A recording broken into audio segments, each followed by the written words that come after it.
संस्कार के बिना जीवन बेकार है, अधूरा है। इसलिए हमारे संस्कार हमें प्राप्त होने चाहिए। कौन देगा? माता पिता देंगे। आप अपने बच्चों को संस्कार देते हैं कि नहीं मैया जी? थोड़ा सा समय निकाला करो और बच्चों को संस्कार दिया करो। संस्कार क्या होते हैं? हर बार बच्चों की जिद पूरी करने की जरूरत नहीं है। आप लोग बच्चों की जिद पूरी कराते रहते हैं। बच्चे ने जरा सी जिद कर ली, आपने पूरी कर दी।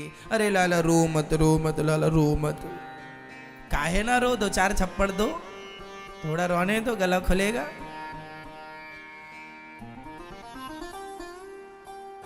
जिद पूरी करना जरूरी नहीं है।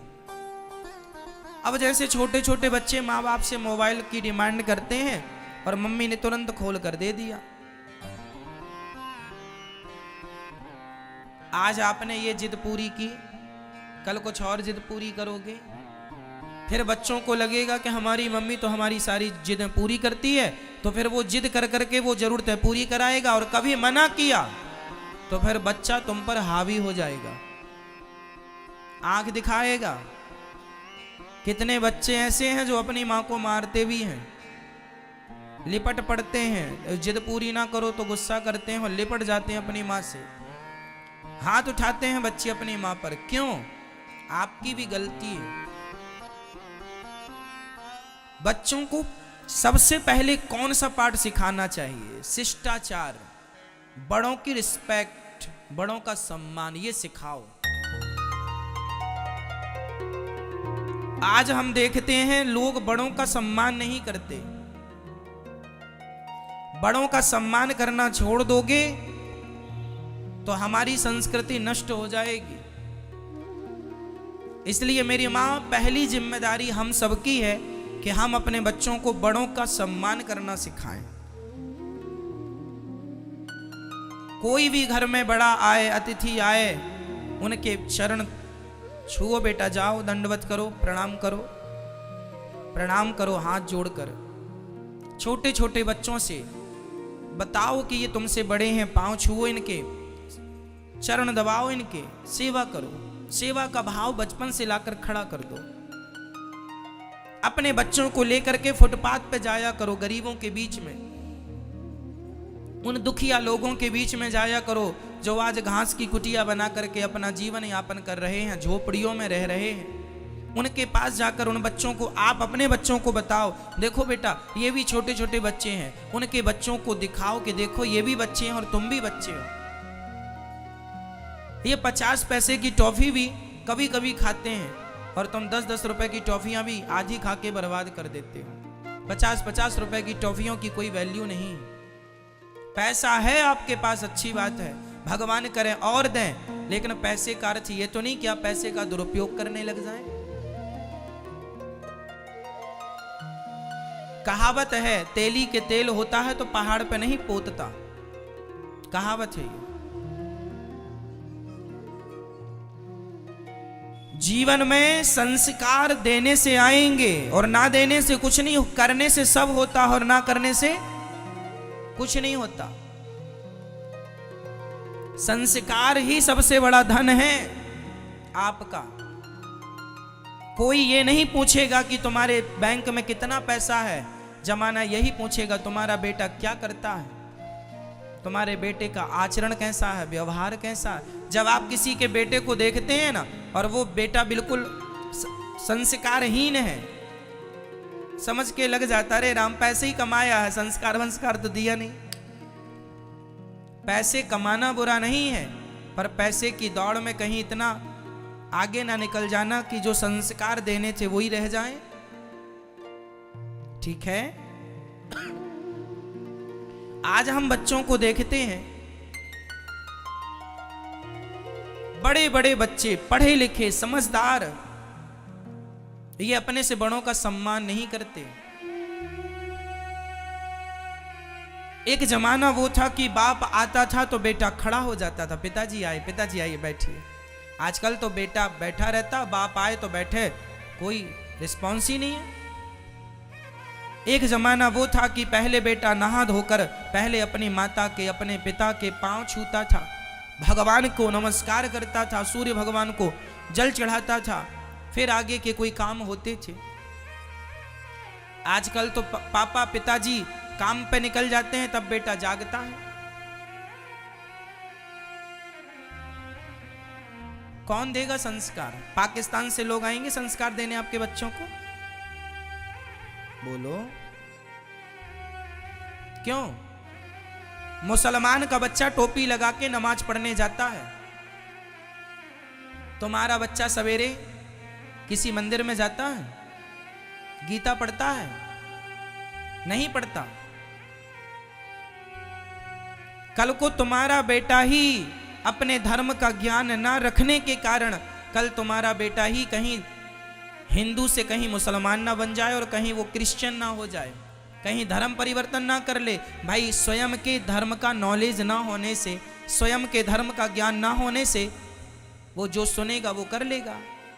इसलिए उसके धर्म का नॉलेज, आपका धर्म, आपकी जिम्मेदारी है कि आप अपने बच्चों को अपने धर्म की बातें बताएं। बेटा ये हमारे राम हैं, ये हमारे कृष्ण हैं, राम जी क्यों महान हैं बताओ अपने बच्चों को। राम जी ने कौन से काम किए जिससे वो महान हो गए बताओ अपने बच्चों को। यही संस्कार है कि राम जी ने अपनी मर्यादा का उल्लंघन नहीं किया, माँ बाप की आज्ञा का उल्लंघन नहीं किया। माँ ने कह दिया कि वनवास जाना है, एक बार भी पलट कर नहीं कहा मैं क्यों जाऊं, मेरी गलती क्या है। बोलो क्या राम जी नहीं कह सकते थे कि मुझे क्यों भेज रही हो माँ वनवास, मैं क्यों जाऊं? राम जी नहीं जाते तो क्या कह के जबरदस्ती भेज पाती? लेकिन नहीं, धन्य है वो राम जो माँ की आज्ञा का पालन करते थे, भले वो सौतेली माँ क्यों ना हो।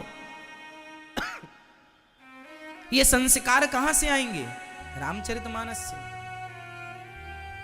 बताओ अपने बच्चों को कि भगवान राम के जीवन में एक दूसरी महिला आई थी, नाम था सूपनखा।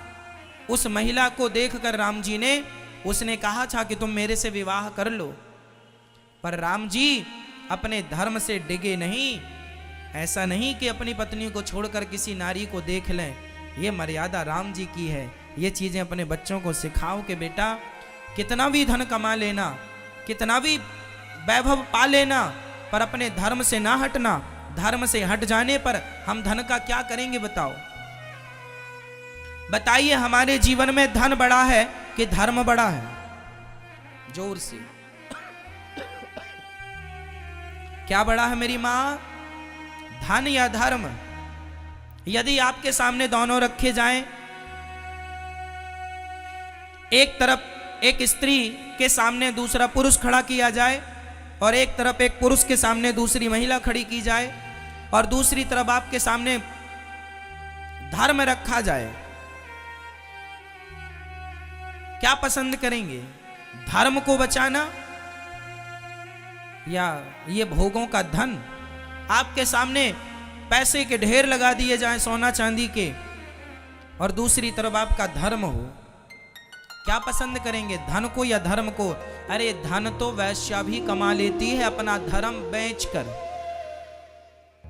धर्म बेचने से भी पैसा मिल जाता है। क्यों जी? धर्म आप अपना बेच दीजिए, उससे भी आप पैसे कमा लेंगे। क्या वैश्या अपना धर्म बेच करके पैसे नहीं कमा रही है? तो पैसे तो वो भी कमा रहे हैं जो अपना धर्म बेच रहे हैं।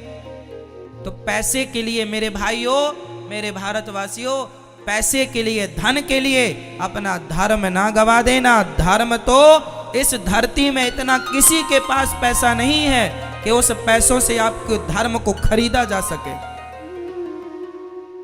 धर्म बिकाऊ नहीं है, जबकि धन बिकाऊ होता है। क्यों? धर्म बेच के धन खरीद लीजिए, ले लीजिए।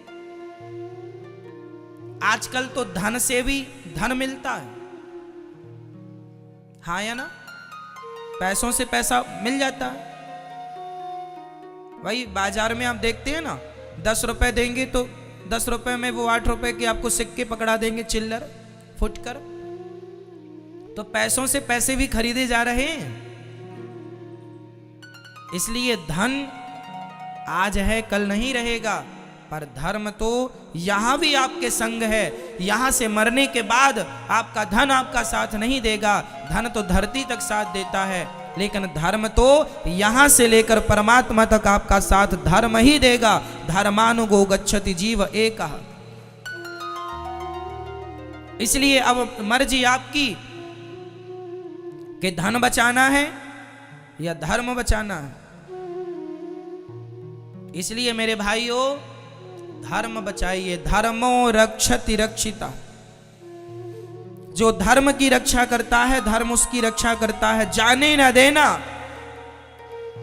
धर्म, जाने न देना धर्म, करना लोभ मत धन धाम का, और धर्म ही जाता रहा तो धन रहा किस काम का। धर्म चला गया तो धन बचा के क्या करोगे। इसलिए धर्म का पाठ पढ़ो। ईसाई संडे के संडे कितना भी व्यस्त हो ईसाई, पर वो चर्च जरूर जाता है हर संडे को। मुसलमान भाई नमाज पढ़ने जरूर जाते हैं, पर हिंदुओं को फुर्सत नहीं अपने धर्म को जानने की, जिज्ञासा नहीं है, अपने धर्म को समझने का कोई भाव नहीं है। इसलिए सनातन धर्म का प्रचार नहीं हो रहा है। क्यों? क्योंकि आप करना ही नहीं चाहते प्रचार। आप अपने बच्चों को तो पढ़ाइए पहले धर्म की बातें, यही तो प्रचार है। आजकल के बच्चे ये तक नहीं जानते कि राम जी कौन थे, कृष्ण जी कौन थे, गीता क्या है, क्योंकि आपने कभी बताया नहीं बच्चों को। आपको तो बस इंग्लिश पढ़ानी है। Johnny Johnny yes papa poem सुना दो बेटा, कोई आया तो।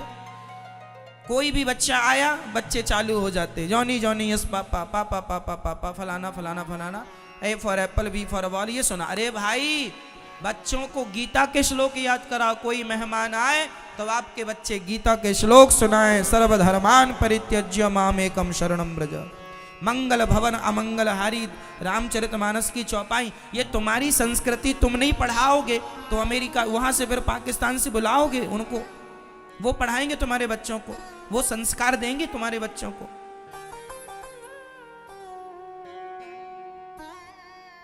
समय निकालो मेरी मां और अपने धर्म को जानो। हमारा सनातन धर्म सबसे श्रेष्ठ धर्म है।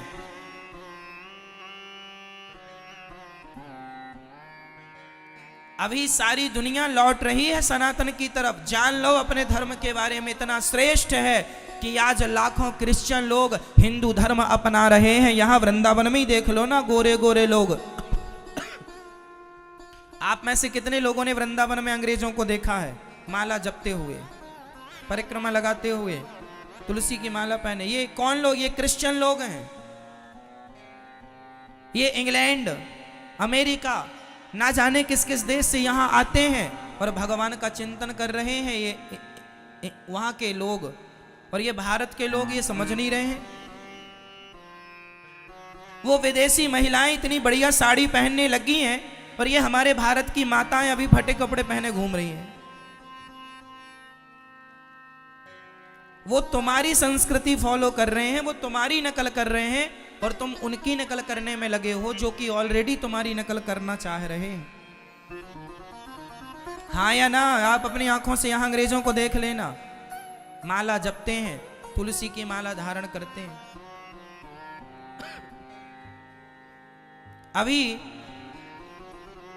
कोई मुसलमान भाई बड़े पद पर थे और उन्होंने अपना मुसलमान धर्म छोड़ के हिंदू धर्म अपना लिया। मिस्टर त्यागी उनका नाम है वर्तमान में। क्या?